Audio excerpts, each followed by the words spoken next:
Flow today న్యూస్కు స్వాగతం. వర్షాభావ పరిస్థితులు, కరువు నేపథ్యంలో పాలమూరు రంగారెడ్డి మోటార్లను ఆన్ చేసి రిజర్వాయర్ను నింపాలని మాజీ ఎమ్మెల్యే నరేందర్ రెడ్డి అన్నారు.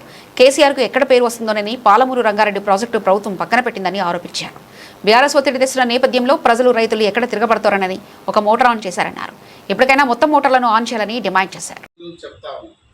ఈసారి మాత్రం ఏప్రిల్ మే నుంచి ప్రభుత్వాన్ని హెచ్చరిస్తాము.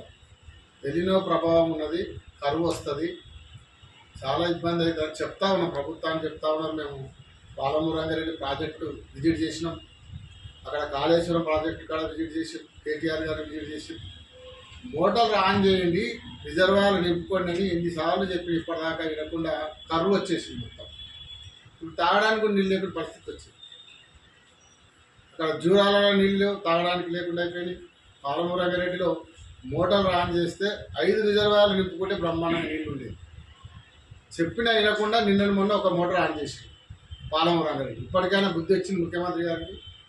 ఎందుకంటే కరువు వస్తే ప్రజలు తిరగబడతారు, రైతులు తిరగబడతారు అని చెప్పి ఆలోచించి రైతులు తిరగబడతారు, ప్రజలు తిరగబడతారు అనే ఉద్దేశంతోనే ఆ పాలమూరు రంగం చేసి ఈరోజు మోటార్ ఆన్ చేయండి.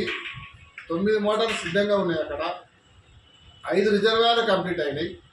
వాటన్నీ నింపుకుంటే, చెరువులు నింపుకుంటే బ్రహ్మాండంగా కరువు తగ్గే పాలమూరు జిల్లా శశామలంగా ఉండేది. అట్లా కాకుండా రేవంత్ రెడ్డి కేసీఆర్ గారికి ఎక్కడ పేరు వస్తుందో ఆ పాలమూరు రంగారెడ్డి పక్కన పెట్టాలని చెప్పి ఒకటే ఉద్దేశంతో దాన్ని పక్కన పెట్టి ఈరోజు కరువు వచ్చింది. పాలమూరు ఎండిపోతుంది. జిల్లా మొత్తం, పాలమూరు జిల్లా మొత్తం రైతులంతా ఎండిపోయే పరిస్థితి వచ్చింది. ట్యాంకర్లు పెట్టి వరి నాటుకు నీళ్లు పెట్టుకునే పరిస్థితి వచ్చింది. కాబట్టి ఇప్పటికైనా ముఖ్యమంత్రి గారు కొంచెం బుద్ధి తెచ్చుకొని, సోయి తెచ్చుకొని ఆ మోటార్లను ఆన్ చేసి రిజర్వాయర్లు నింపితే, ఎందుకంటే శ్రీశైలం బ్యాక్ వాటర్లో బ్యాగ్లు నీళ్లు ఉన్నాయి కాబట్టి ఆ మోటార్లన్నీ అయ్యింది.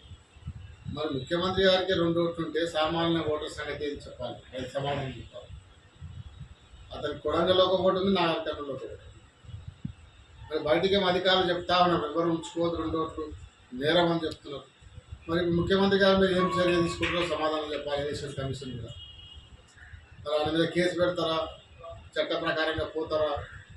అతను కూడా మొన్న కొడంగల్లో ఓటు వేసినాడు, గతంలో నారకర్నూలు కూడా వేసినట్టున్నారు. 2 ఓట్లు ఉన్నాయి కాబట్టి ముఖ్యమంత్రి గారు సామాన్య ఓటర్ మీద ఏ చర్య తీసుకుంటారో ముఖ్యమంత్రి గారు అదే చర్య తీసుకోవాలని చెప్పి ఎలక్షన్ కమిషన్ కూడా కోరుతారు.